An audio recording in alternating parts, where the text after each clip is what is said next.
Muy buenos días. Qué hermoso estar entre el pueblo de Dios en esta mañana y poder abrir su palabra. Hoy una fecha especial porque se conmemora secularmente la Pascua. En el mes de Nisan, de acuerdo al calendario judío, se celebra la Pascua. Esto fue tomado también por el cristianismo y se celebra en esta fecha la Pascua, pero siempre hubo un rechazo por el Señor Jesucristo y siempre estas fiestas religiosas se convirtieron, por ejemplo, en una buena ocasión para regalar huevitos de Pascua, ¿verdad? No digo que está mal, mi esposa ya me encargó su huevito de Pascua, así que y los chicos también. Pero nosotros celebramos la Pascua a través de todos los domingos cuando recordamos su muerte, su vida, la muerte y la resurrección de nuestro Señor Jesucristo. Y es hermoso pensar en eso, recordar quién es nuestra Pascua. Pascua significa literalmente pasar por alto, es una palabra hebrea que tiene que ver con pasar por alto, y el Señor instituyó esta celebración para el pueblo de Israel luego de ser librados, o en el proceso de ser librados de Egipto. La sangre en los dinteles de la puerta hacía que el ángel del Señor pasara por alto y no matara al primogénito en ese lugar. Y entonces la muerte pasaba de largo. Ellos fueron librados y se les encomendó a celebrar la Pascua, recordando la liberación poderosa. Cuando el Señor te sacó con mano fuerte de Egipto, de tu esclavitud, le dice el Señor a Israel.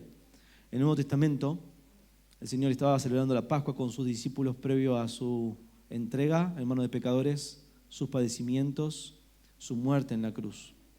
Y entonces, un domingo, luego de estar 3 días en el sepulcro, 3 días judíos, una tarde, un día, una tarde, un día, una mañana, un día, una mañana, un día, una mañana, un día, el Señor resucita el tercer día, el domingo de resurrección, y exaltamos su nombre.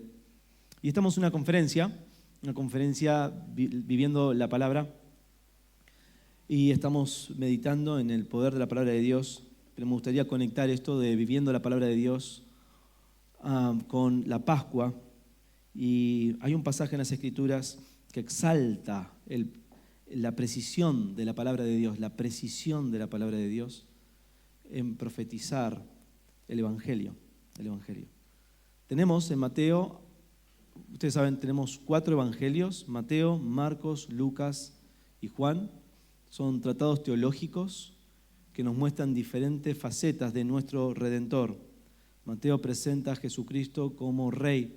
Su público principal tal vez sea un público judío. Él no se detiene a explicar costumbres judías, entiende que aquellos que les está escribiendo van a entender todo eso, a diferencia de Lucas. Lucas explica todas las costumbres judías porque tiene un propósito más amplio, más griego, por decirlo de alguna manera, y presenta a Jesucristo como el Hijo del Hombre, como la parte más humana del Señor Jesucristo, que vino a buscar y salvar lo que se había perdido. Marcos, la identidad de Cristo está muy unida a su misión. La misión de Cristo es ser el siervo sufriente. Todos se preguntan, ¿quién es este? ¿Quién es este? Todo el tiempo en Marcos se están preguntando quién es este, hasta llegar a un pasaje bisagra en Marcos capítulo 8. El Señor le pregunta a sus discípulos, ¿quién dice la gente que soy? Y Pedro dice, ¿quién dice ustedes que yo soy? Y Pedro responde, tú eres el Cristo, el Hijo del Dios viviente.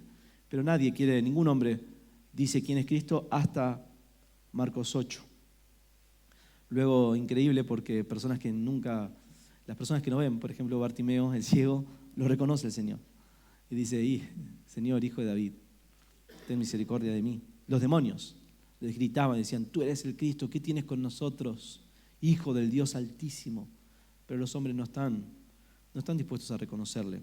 Y el Señor, al que le reconoce, le dice, no le digas a nadie porque mi identidad está muy asociada con mi misión, que es venir a buscar y salvar lo que se haya perdido como un siervo sufriente.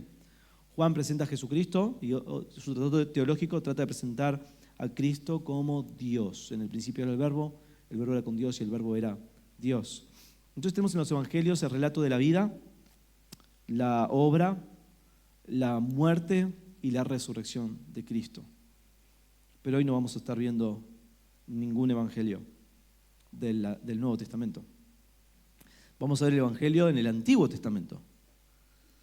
Este pasaje es un pasaje extraordinario tal vez el pasaje que más precisamente habla de la historia de vida de Cristo, del plan de Dios para con Jesucristo, del ministerio, la muerte y resurrección de Cristo, con tal precisión que es inconcebible para la mente humana, a no ser que esas palabras sean dadas por Dios.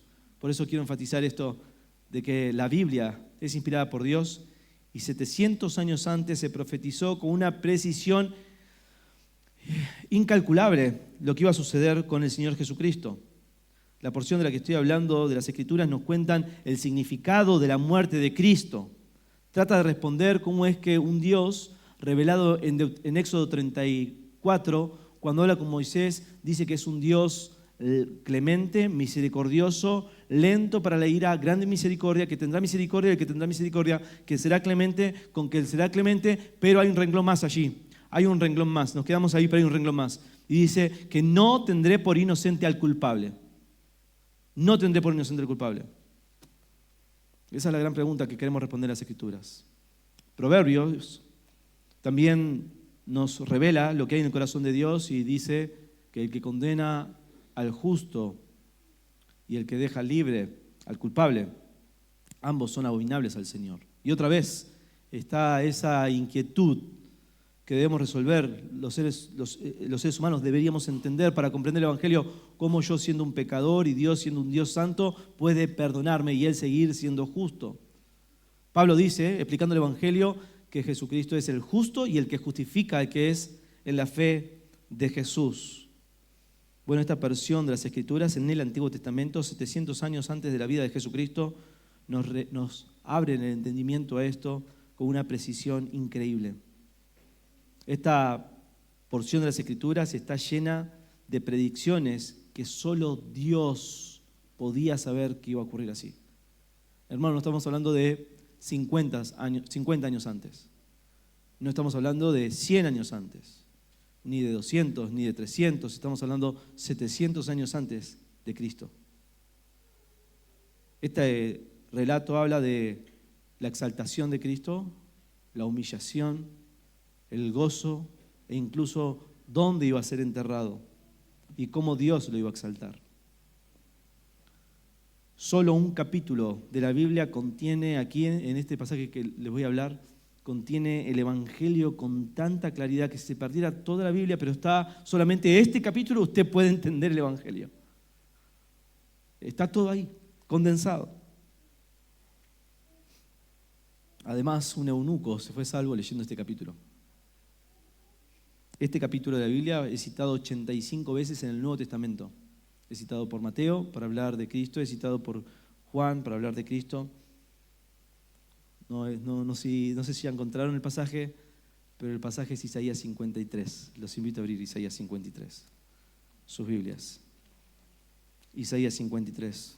A Isaías se lo llama también una mini Biblia, porque al igual que la Biblia, que tiene 66 libros, Isaías tiene 66 capítulos. Al igual que la Biblia está dividida en Antiguo y Nuevo Testamento, Isaías tiene en principio 39 capítulos que hablan del juicio de Dios y 27 que hablan de la gracia de Dios para con su pueblo en una promesa de restauración. E Isaías con gran precisión va a profetizar la venida de nuestro Señor Jesucristo, su vida, su obra, su muerte y su resurrección. Y es una buena oportunidad para celebrar la Pascua como el Señor quiere. Y es una buena oportunidad para reconocer el valor del libro que usted tiene en sus manos, la palabra de Dios. Esto, si se cumplió con tanta precisión, también puedo confiar en cada promesa que se va a cumplir con la misma precisión. Nada de lo que estaba en Isaías 53 faltó en el cumplimiento de la muerte y resurrección de nuestro Señor Jesucristo. Esto se ha llamado la cámara de tortura para los rabinos. Han explicado que el siervo de Cristo, y en ocasiones lo es Israel, pero se topan con Isaías 52 y 53 y no hay forma de pensar en otro, sino en Jesucristo, en la segunda persona de la Trinidad, Dios encarnado. Y nuevamente Isaías responde la pregunta que toda la Biblia atraviesa, es ¿cómo puede perdonarnos y a la vez ser un Dios justo? ¿Cómo Dios puede ser el que justifica al impío y mantenerse siendo un Dios justo, sin pecado, impecable, perfecto, santo? Esta es la pregunta más importante que debe ser respondida por cada corazón para poder entender el Evangelio, e Isaías 53 responde esta pregunta. Sin embargo, ayer explicaba que los números, los capítulos no estaban en los escritos originales. Eso fue una gran ocurrencia, una gran bendición poder identificar los capítulos de la Biblia. Pero en esta ocasión, la unidad de pensamiento comienza en el capítulo 52, verso 13. O sea, comienza en el capítulo anterior. Y este pasaje está presentado como un quiasmo. Perdónenme que es un poquito técnica esta palabra, pero solamente para entenderlo. Un quiasmo tiene una estructura como si fuese un reloj de arena, ¿no? Entonces tenemos que la parte de arriba va a ser la misma que la parte de abajo, pero lo más importante es el centro. Eso es lo más importante de un texto, que está presentado con una estructura de quiasmo, ¿sí? Y lo más importante de este pasaje, el quiasmo, el corazón de este pasaje, es el versículo 5 y 6. Mas él herido fue por nuestras rebeliones, molido por nuestros pecados. El castigo de nuestra paz fue sobre él y por su llaga fuimos nosotros curados. Pero vamos a ir desmenuzando este pasaje. Habla de la exaltación de Cristo al principio y al final. Habla de la humillación de Cristo al principio y al final. Y en el corazón nos muestra por qué Cristo hizo lo que hizo en la cruz del Calvario. Entonces veamos juntos la exaltación del siervo de Dios. Comenzamos del versículo 13 al versículo 15, la exaltación del Hijo de Dios, del capítulo 52 de Isaías. Dice así la palabra de Dios: he aquí que mi siervo será prosperado, será engrandecido y exaltado, será puesto muy en alto. Este es Dios hablando, en palabras del profeta Isaías. Lo que está diciendo, está presentando al Señor Jesucristo como su siervo, el siervo de siervos. Y lo que está declarando es que mi siervo va a tener éxito en su misión de rescate por el pecador. Él no va a fallar. Y de hecho, él va a tener tanto éxito que será enaltecido. Y el texto en el original dice: será puesto en alto, muy en alto, mucho más alto, inalcanzable, en luz inaccesible. Él va a ser puesto, mi siervo va a ser puesto bien en alto, será exaltado. Nadie puede ser exaltado tan alto como va a ser exaltado mi siervo. Es porque está evidenciando que este siervo tiene una posición igual que la de Dios. Esta palabra de que mi siervo será prosperado significa que va a lograr su objetivo, será exitoso, será engrandecido y exaltado. Es lo mismo que decir va a ser alto y sublime. Eso es una descripción de Dios, quien habita en lo alto y lo sublime y con el quebrantado y humilde de espíritu. Es una descripción de la segunda persona de la Trinidad como Dios mismo, alto, sublime, exaltado. Es una descripción gloriosa del Hijo de Dios, con la dignidad que tuvo, como dijo Jesús en la oración en sacerdotal en Juan 17: Padre, quiero que me vuelvas a dar la gloria que tenía contigo, en gloria, al lado tuyo. Isaías nos relata quién es este hombre. Nadie puede venir a Cristo sin saber quién es Él, que Él es el Hijo de Dios. El joven rico vino ante Él con una pregunta filosófica, con una pregunta de interés muy personal. ¿Qué tengo que hacer para ser salvo? Maestro bueno, ¿qué tengo que hacer para ser salvo? Y Jesús le dijo: ¿por qué me llamas bueno? Bueno, hay solo uno, Dios. Jesús no estaba diciendo que Él no era Dios. Jesús le está diciendo al joven rico que al final se fue triste porque amaba las riquezas más que a Dios. Jesús le estaba diciendo: ¿realmente sabes delante de quién estás? Me llamaste maestro bueno, ¿estás seguro con quién estás hablando? ¿Pensás que soy un maestro más del montón? El profeta Isaías nos hace ver exactamente lo mismo. He aquí mi siervo, él tendrá éxito, él será engrandecido, exaltado, será puesto en alto, muy en alto, porque él es alto y sublime. Acá están poniendo al siervo de Dios en una posición exaltada junto a Dios, porque él es Dios. Jesús dijo de sí mismo que era el Hijo de Dios, y esto lo entendieron perfectamente los fariseos. Cuando Jesús dijo: yo soy el Hijo de Dios, los fariseos dijeron: te vamos a matar. Eso es una blasfemia, porque te haces igual a Dios. Todos entendieron eso. Todos entendieron eso. Pero continúa el texto. Luego de mostrarnos al siervo de Dios como exaltado, próspero, puesto bien en alto, alto, sublime. Verso 14.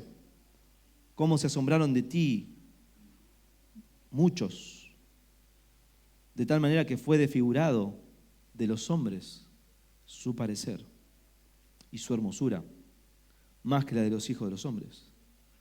Así que nos muestra en primer lugar la deidad de Cristo, ahora nos muestra la humanidad de Cristo. Nos muestra que este siervo sufriente, aunque es alto y sublime, va a tener éxito en su misión, también es como los hijos de los hombres. Su parecer es como la de los hijos de los hombres.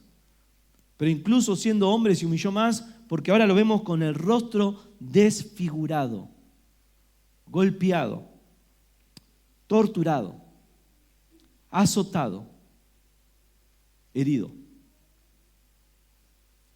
El Dios de gloria, el alto y sublime, se humilla, toma la posición de hombre y es humillado entre los hombres. Tal es su humillación que no solamente no se reconoce su deidad, sino que entre los hombres causa asombro. Su figura está desfigurada, valga la redundancia. Es un hombre, se convirtió en un hombre desfigurado. Es visto por muchos y todos corren su cabeza. Se asombran al verlo en la cruz, al verlo golpeado. Este siervo deja asombrados no por lo bello, sino por lo irreconocible.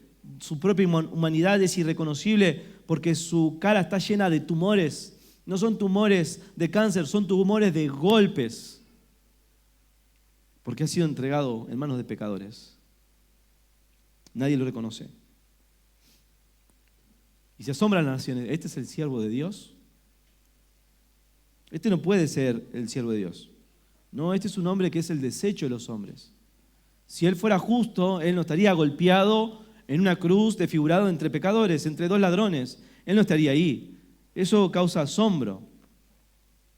En Lucas se nos relata de que la gente corría a la cabeza de sus familias para que no vean. Era demasiado desagradable esa escena. Un hombre desnudo, colgado en la cruz, con su rostro absolutamente desfigurado. Escritos del primer siglo nos hablan, aquí el Señor colgado en la cruz, con su rostro lleno de tumores. Pero está hablando justamente de esos moretones, esos golpes que dejaban su rostro hinchado, desfigurado, irreconocible. Pusieron una corona en su cabeza, lo golpeaban esa corona de espinas con una caña y se traspasaba sobre su frente. Derramaba su sangre. Fue golpeado antes de llegar a la cruz. Fue azotado, castigado según la ley romana. Y aquí el siervo de Dios, exaltado, sublime, alto, desfigurado, irreconocible. Irreconocible.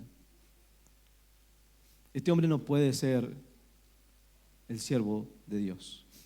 Así decían todos. Él es el desecho de los hombres, el despreciado de los hombres. Lo golpean, lo escupen, lo castigan, lo injurian. Sabemos por el relato de Lucas que los ladrones se burlan de él. Toman las palabras de los soldados romanos, de los judíos. Todos pasan por ahí, ven esta escena y se burlan del Señor. Y le dicen, decís que sos el rey de los judíos, que eres el Mesías, que has venido a salvar a los pecadores. Bajate de la cruz y mostranos que puedes salvar. Gracias al Señor que Él no escuchó a ninguno de ellos. Les dijo, perdónalos, porque no saben lo que hacen. Él no se bajó a la cruz, y si se bajaba a la cruz, Él no sería salvador. Pero porque no se bajó, ahí no salvó. No salvó. A pesar de que Él es el desecho de los hombres, lo golpearon, lo escupieron, lo castigaron, lo azotaron, lo colgaron a la cruz, lo pusieron entre criminales, Él no fracasó. Él no fracasó. Entonces, nuevamente Isaías nos muestra el éxito de su siervo. Y dice el versículo 15, así asombrará él a muchas naciones. Los reyes cerrarán la boca ante él, porque verán lo que nunca le fue contado y entenderán lo que jamás habían oído. Va a llegar un momento, esto es una acusación principalmente sobre el pueblo de Israel, donde llorarán y mirarán al que traspasaron y se arrepentirán. Lo cierto es que las personas que estaban allí al lado de la cruz están todas asombradas y un día, esto es en futuro, y asombrará él a muchas naciones, un día como que les va a caer la ficha y van a decir, no puedo creerlo, él era el Mesías, él era el rey, realmente él era el rey de los judíos, realmente él era el salvador del mundo, no lo podemos creer. Y un día lo van a entender, un día lo verán. Aquellos que somos creyentes ya lo entendimos, pero un día, sobre todo la nación de Israel, lo entenderá. Entenderán lo que nunca les fue contado, entenderán lo que jamás habían oído. De esta manera, Dios en este oráculo presenta al siervo sufriente su exaltación, su humillación, su reconocimiento público, su victoria final. Y entonces nos va a mostrar cómo va a ocurrir esto, nuevamente con una precisión extraordinaria, mostrando la precisión de las Escrituras. Y nos va ahora a describir la humillación del siervo de Dios. Verso 1 del capítulo 53. ¿Quién ha creído a nuestro anuncio? ¿Y sobre quién se ha manifestado el brazo de Jehová? Lo primero que van a recordar es que esto fue anunciado por los profetas, fue anunciado por los discípulos, fue anunciado en el Antiguo Testamento, profetizado en el Antiguo Testamento, cumplido en el Nuevo Testamento, predicado en el Nuevo Testamento, y las personas van a decir, no creímos en su anuncio, no creímos en sus palabras. Cuando Él dijo y estuvo entre nosotros, no le creímos. Pensamos que era una farsa, pensamos que era un hombre más, uno entre muchos. Simplemente no creímos. Algunos dirán, sabíamos que era un profeta, sabíamos que había poder sobre Él. Lo vimos sanando enfermos. Vimos cuando tocó al leproso. Vimos cuando calmó la tempestad. Pero no creímos. Yo estuve ahí cuando alimentó a una multitud. Pero no creímos. No creímos.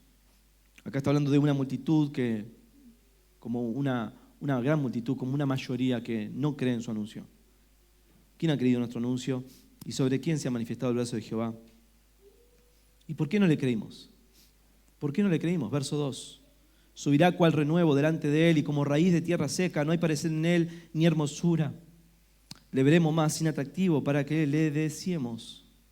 ¿Por qué no le creímos? ¿Por qué lo rechazamos?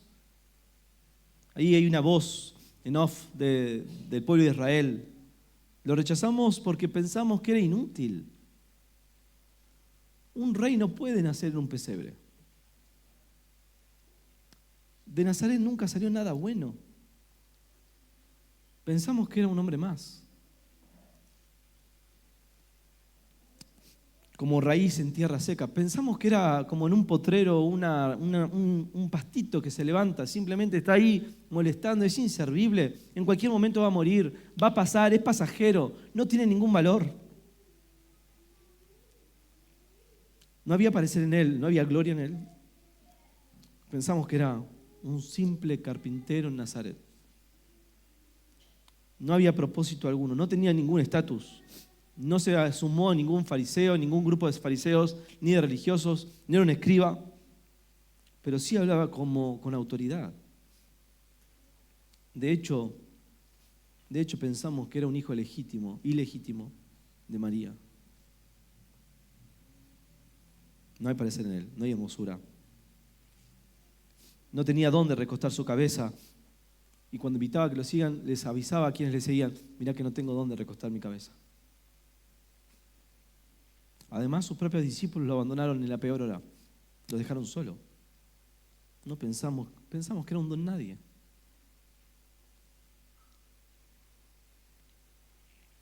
La tradición judía dice que en escritos se le ha cambiado el nombre de Yeshua. Hay un juego de palabras por Jesús, que significa que su nombre sea borrado. Otro nombre en hebreo dice que es el hijo ilegítimo de un soldado romano. Así lo consideraban al santo Hijo de Dios.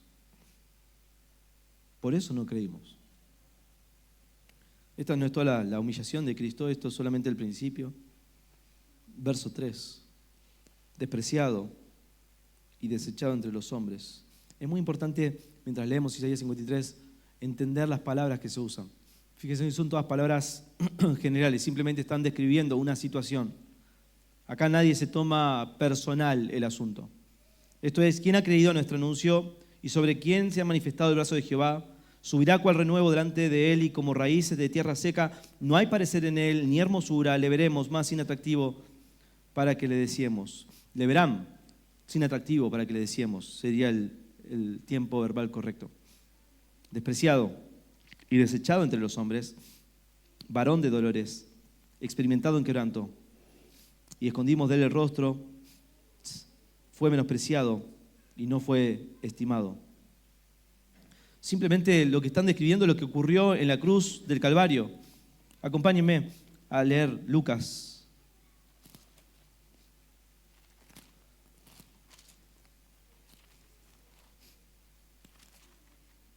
Capítulo 23.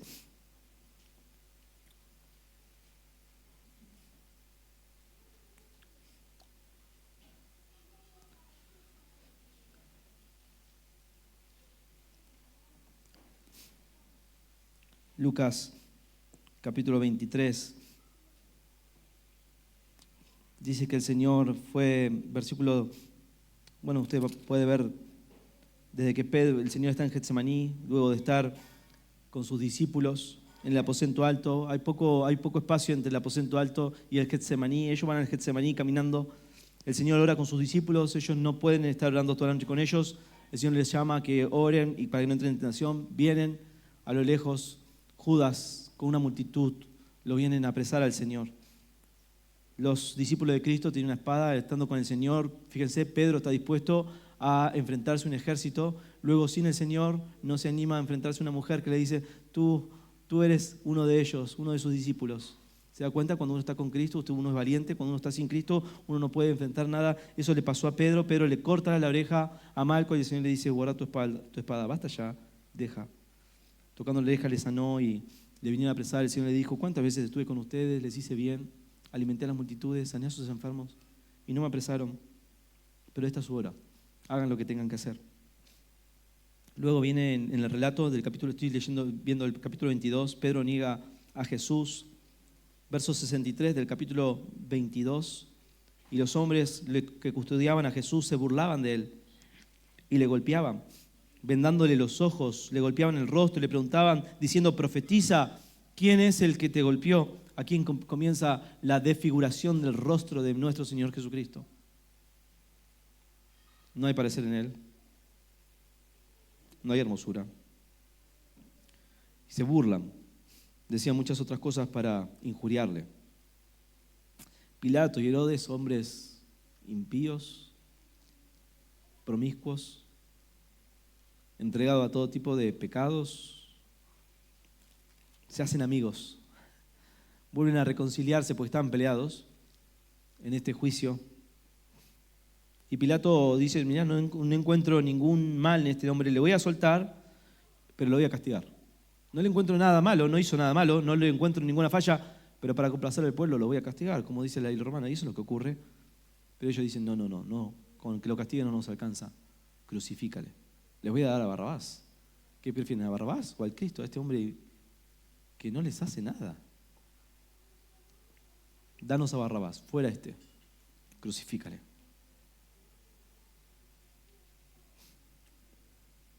Y el Señor estaba tan golpeado que a mitad de camino tiene que detenerse. Y Simón de Cirene toma la cruz y lo lleva hasta el final. El Señor es clavado en la cruz, es atado en la cruz, colgado en la cruz. Es despojado de sus ropas. A veces vemos en las imágenes de la cruz ahí con unas mantas tapando sus partes íntimas, pero no era así como se crucificaba. Se crucificaba desnudo, Él llevó toda nuestra vergüenza en la cruz. Lo cuelgan en la cruz, Él está todo golpeado, su espalda completamente rota, de tal manera que los látigos con los que les pegaban tenían huesos incrustados para desgarrar su espalda, pero ahora lo apoyan contra una áspera madera, lo acuestan sobre la cruz. Y para parar la cruz, que era pesada, se hacía un pozo, se ponía la punta de la cruz en ese pozo y simplemente la levantaban y caía, produciendo un gran dolor. En todo ese proceso lo colocan sobre 2 malhechores. El Señor dice: Padre, perdónalos porque no saben lo que hacen, y todo el mundo está burlando. El pueblo estaba mirando, verso 35, y aún los gobernantes se burlaban, diciendo a otros: salvó, sálvese a sí mismo, si este es el Cristo, el escogido de Dios. Los soldados también escarnecían, le acercaban y le presentaban vinagre, diciendo: si eres el rey de los judíos, sálvate a ti mismo. Todos están gritando: sálvate a ti mismo. Y los ladrones en la cruz gritan exactamente lo mismo: sálvate a ti mismo y a nosotros. Bueno, ahí tenemos un encuentro precioso del Señor con el ladrón en la cruz, y el Señor entregó su espíritu. Padre, en tus manos encomiendo mi espíritu. Él clamó, vemos por una lectura horizontal de los evangelios que Él también gritó: consumado es.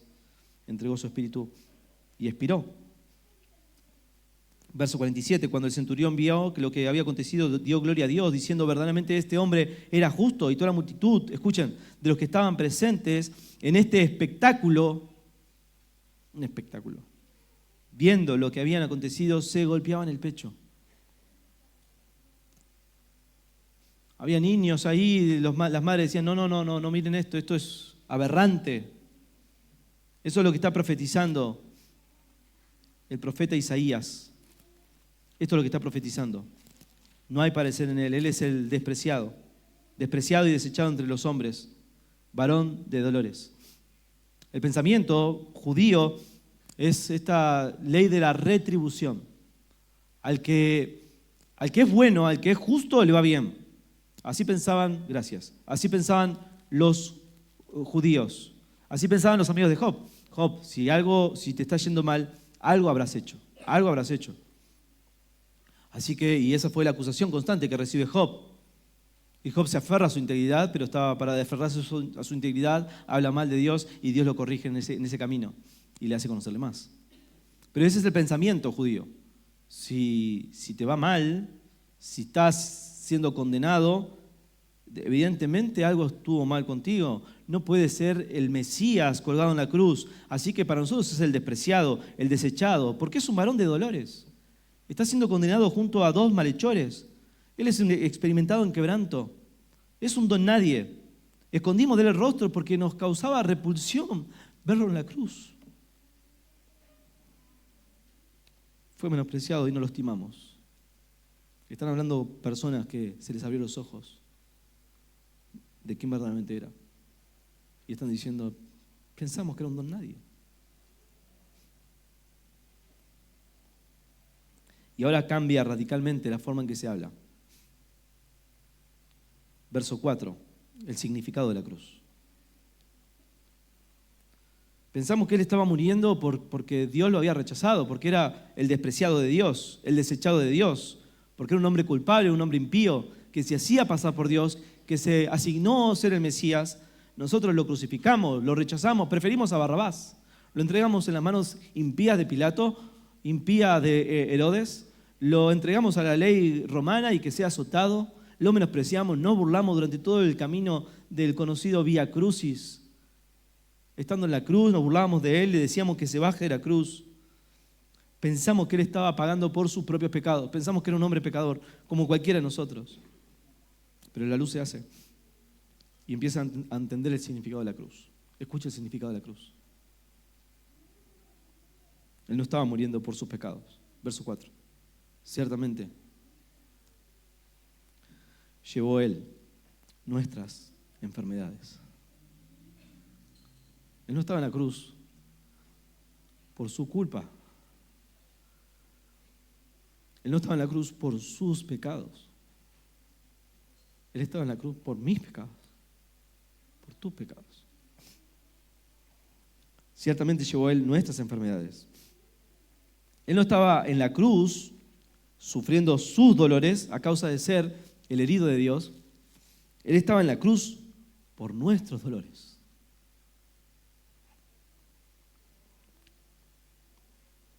Y pensamos nosotros que Dios lo estaba azotando. Y le tuvimos por azotado de Dios, por herido de Dios y abatido. Pensábamos que Él estaba ahí en la cruz colgado por sus propios pecados. Pero qué tontos fuimos.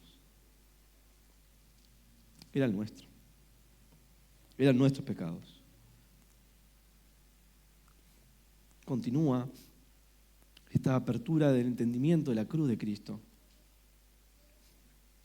con tanta precisión.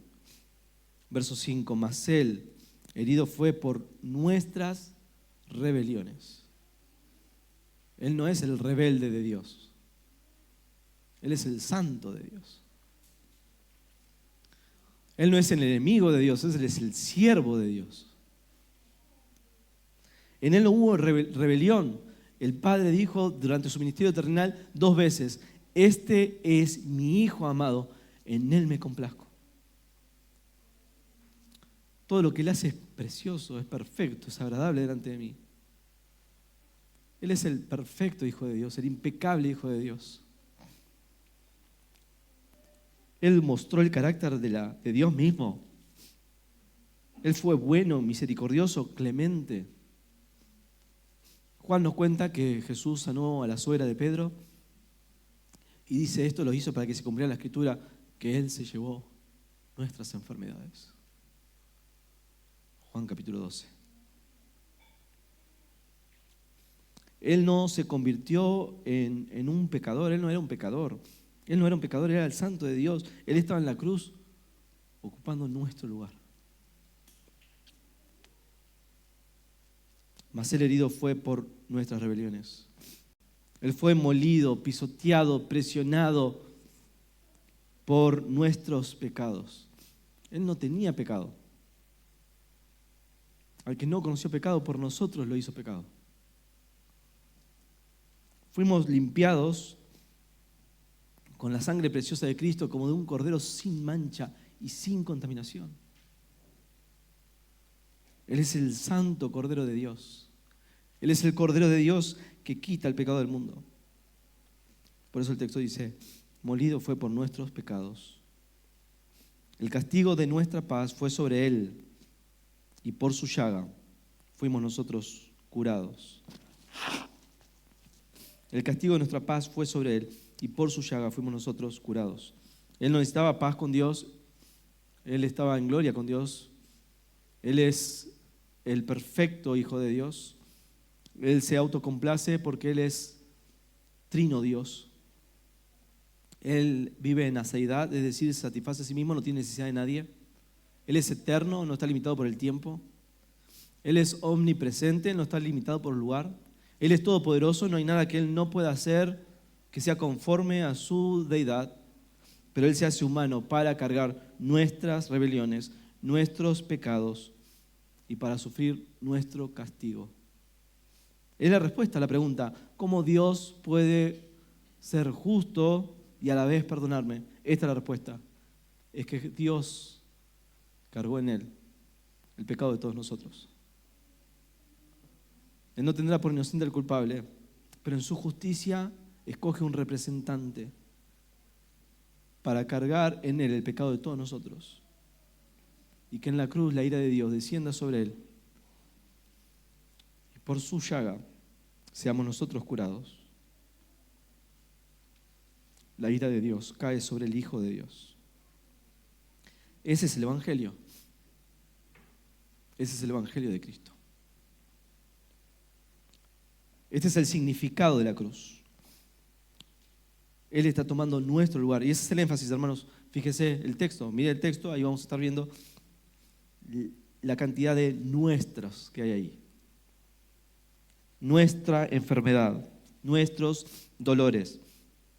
Nosotros lo tuvimos por asustado, mas Él herido fue por nuestras rebeliones. Él fue molido por nuestros pecados. El castigo de nuestra paz fue sobre Él y por su llaga fuimos nosotros curados. Hay una relación estrecha entre la obra de nuestro Salvador y nosotros.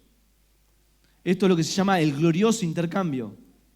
Esto es la gloria de la sustitución, lo que aprendemos en la soteriología, la doctrina de salvación.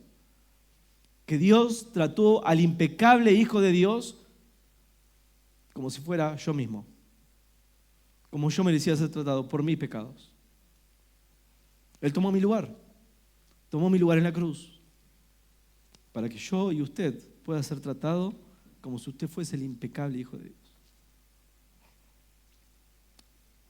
Sea recibido en gloria y haya fiesta en los cielos por un pecador que se arrepiente.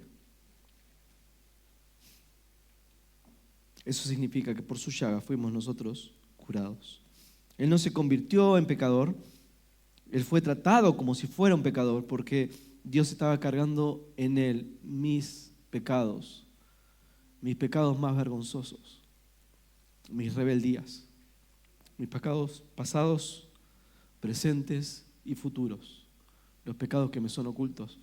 Todo fue cargado sobre Él. Y por su llaga fuimos nosotros curados.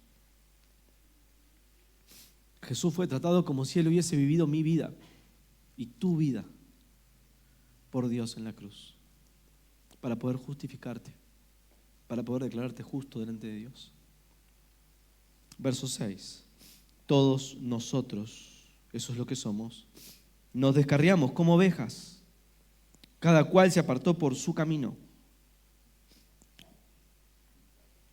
Mas Jehová cargó en él el pecado de todos nosotros. Todos nosotros nos descarriamos como ovejas. Esto parece inofensivo. Parece como que nosotros somos inofensivas ovejitas, pero las ovejas no tienen nada de inofensivas, son tercas. Si han visto un video de ovejas, hay uno muy gracioso que está el pastor, es real. Ahí está el pastor con las ovejas, y el pastor se distrae y la oveja le da por la espalda al pastor y lo tira al piso. Y bien, todas las ovejas lo empiezan a atacar. Las ovejas son rebeldes. Las ovejas son rebeldes. Necesitan un pastor constantemente. Necesitan una guía constantemente. Así somos descritos nosotros como ovejas. Torpes, pero rebeldes. Algo está mal con nosotros por naturaleza. No es el problema lo que hicimos. El problema es lo que somos. Somos pecadores. David declaró, en pecado me concibió mi madre. Somos hijos de Adán, heredamos el pecado de Adán. Y no es que nos convertimos en pecadores cuando pecamos.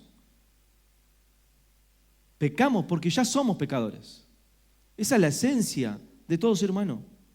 Algo está mal en nosotros, nos descarriamos como ovejas porque nuestra naturaleza es darle la espalda a Dios, es rechazar a Cristo, rechazar el Evangelio, vivir para nosotros, vivir para nuestro propio beneficio.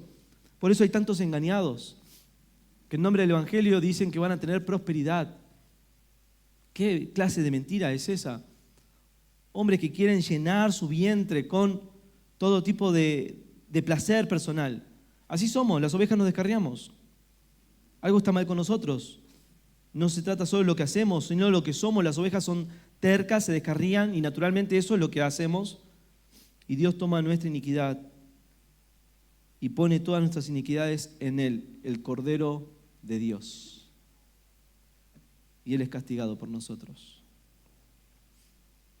Jehová cargó en Él, dice el verso 6, el pecado de todos nosotros. Al que no conoció pecado, por nosotros lo hizo pecado, para que nosotros fuésemos hechos justicia de Dios en Él. Y prosigue y amplía la humillación de Cristo nuevamente. Estamos ya en la parte de abajo de este embudo, de este reloj de arena. Y volvemos a ver la humillación de Cristo. Verso 7. Angustiado Él y afligido, no abrió su boca.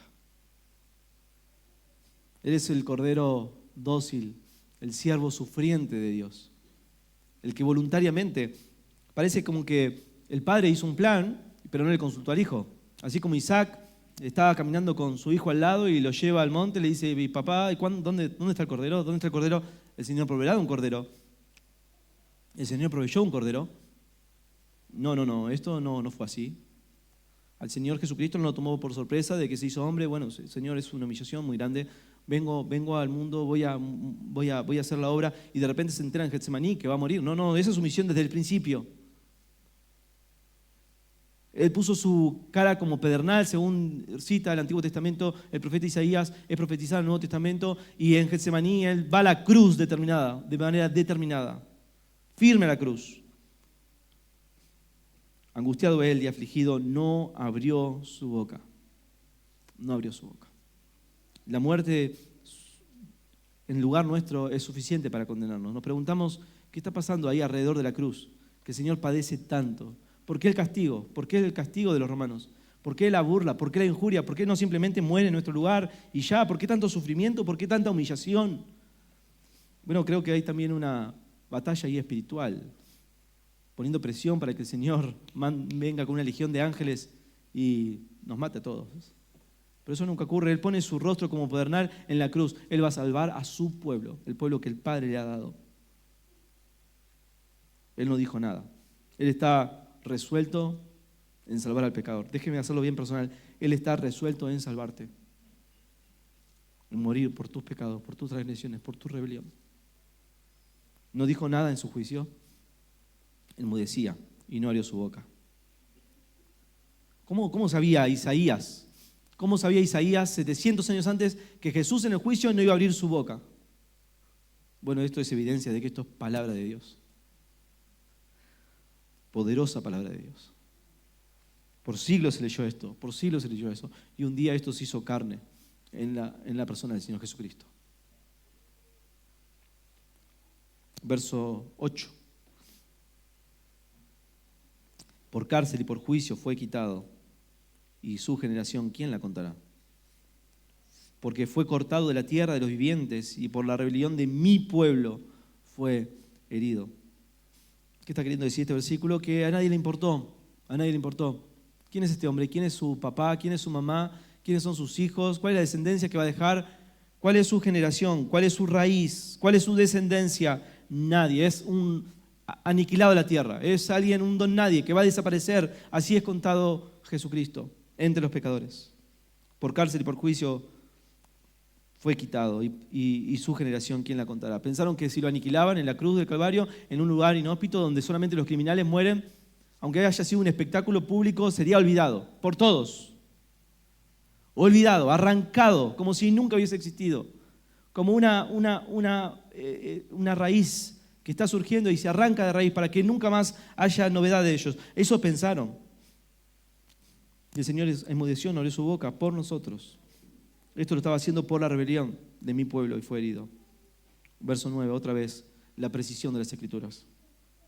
Y se dispuso sobre los impíos su sepultura.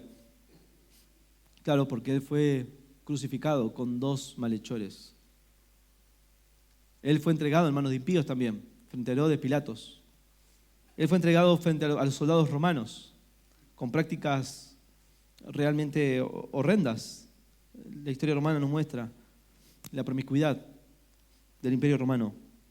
Se dispuso con los impíos su sepultura. Él va a ser olvidado, va a ser aniquilado, su cuerpo va a ser quebrado, sus huesos van a ser quebrados, va a ser tirado en la puerta del muladar, la puerta de la basura, olvidado. Pero no, el Padre no va a permitir eso. Con los ricos va a ser su sepultura. Y ahí vemos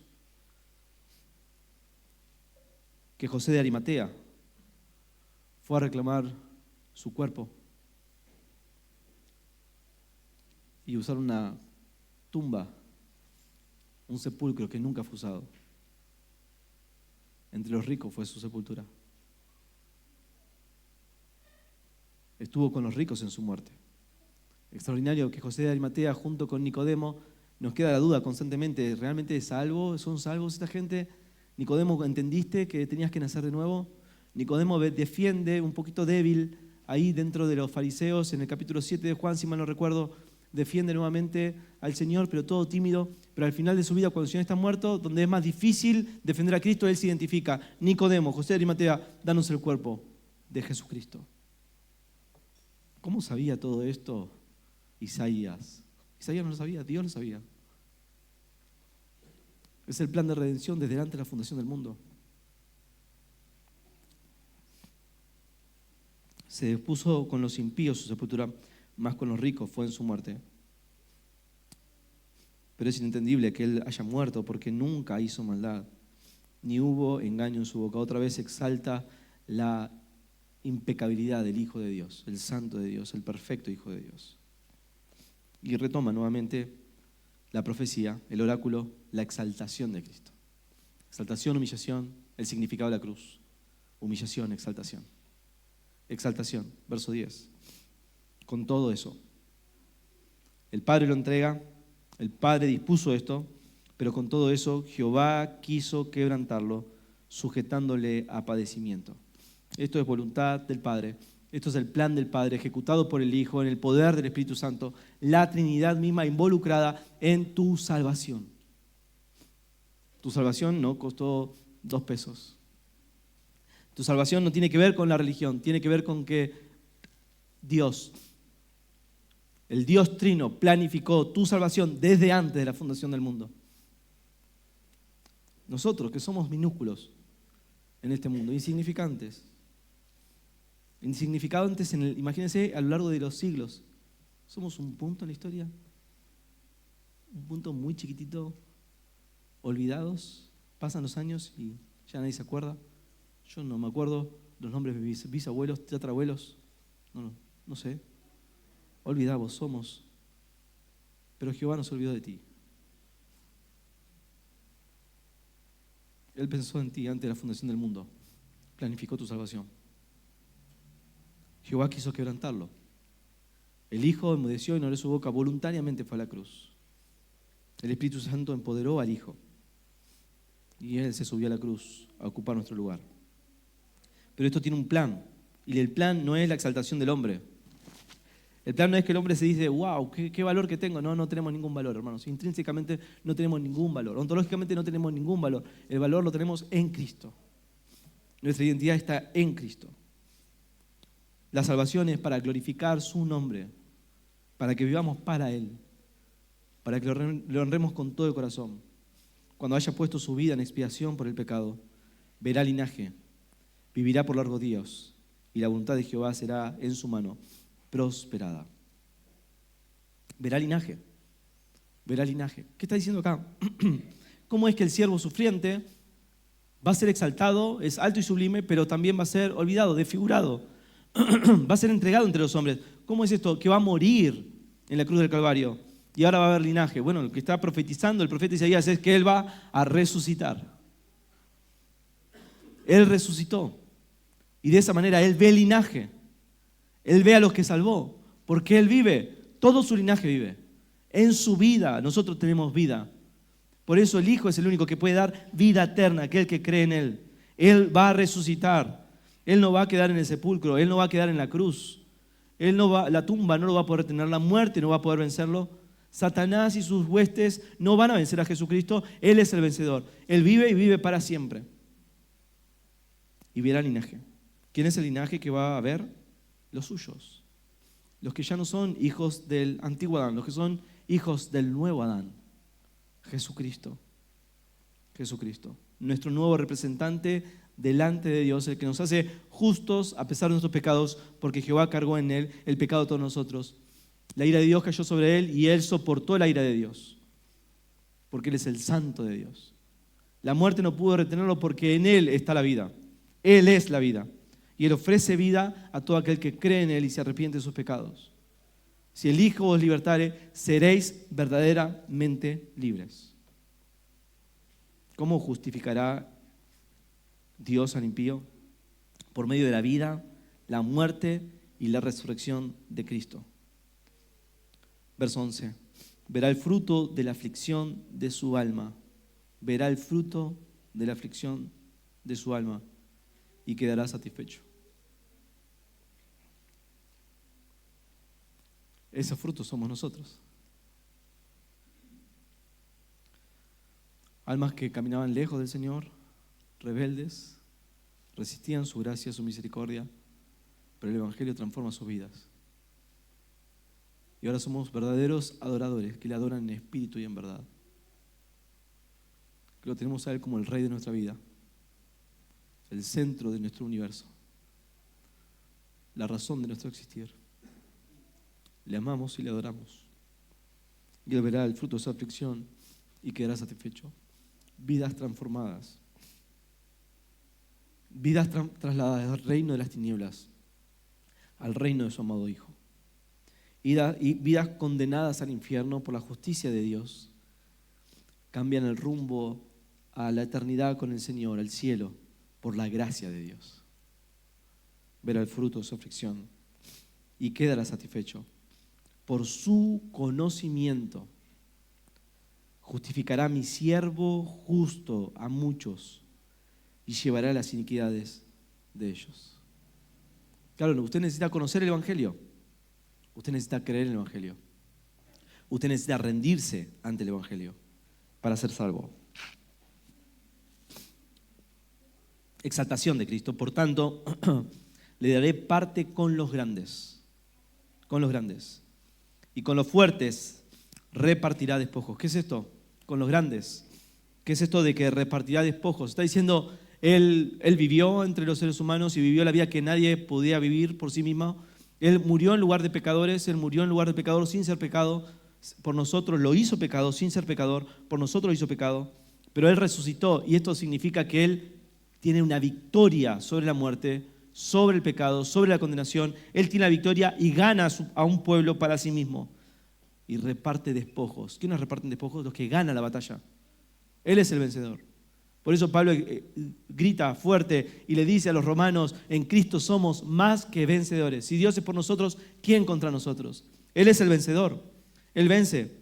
No nos puede separar de su amor, ni la vida, ni la muerte, ni ángeles, ni principados, ni lo presente, ni lo porvenir, ni lo alto, ni lo profundo, ni ninguna otra cosa creada, ni siquiera yo mismo puedo apartarme del amor de Dios que es en Cristo Jesús, Señor nuestro. Él es el vencedor. Él es el que reparte despojos y nosotros somos su premio. Él es el vencedor. ¿Cómo venció? Derramó su vida hasta la muerte. Y fue contado con los pecadores, habiendo Él llevado el pecado de muchos y orado por los transgresores. Isaías 53, un buen recuerdo de lo que festejamos en Pascua, ¿verdad? Isaías 53 es lo que van a decir el pueblo de Israel cuando se entregue por completo al Señor. Pero usted no tiene que esperar ese momento. Escuchar el Evangelio demanda una respuesta hoy. Hoy. Hoy es el día de salvación. Si usted entiende el Evangelio, usted tendría que arrepentirse de sus pecados y venir a Jesucristo y coronarlo en su propio corazón como el Rey de su vida. Venga a Cristo como en arrepentimiento y fe y que sea el Señor y su Salvador. Pero también demanda una respuesta de aquellos que sí son creyentes.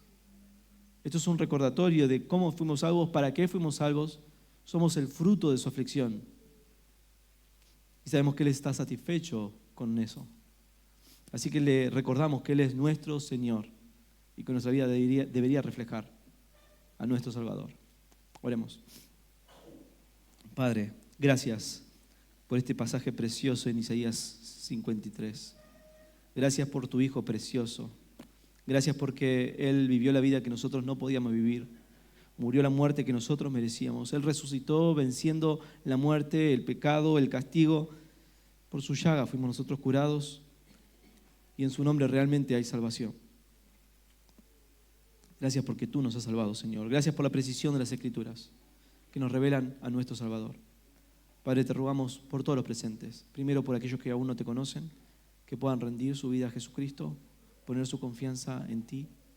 Y de luego, Señor, para tu pueblo, recordar cuál fue el costo de nuestra salvación y que eso nos mueva a la adoración, no solamente en cantar, no solamente en la emoción, sino una vida que refleje amor por nuestro Señor y Salvador Jesucristo. Oramos en el nombre de Jesús. Amén. Hermanos, si por todos murió, para que los que viven no vivan para sí, sino para aquel que murió y resucitó por ellos. Amén.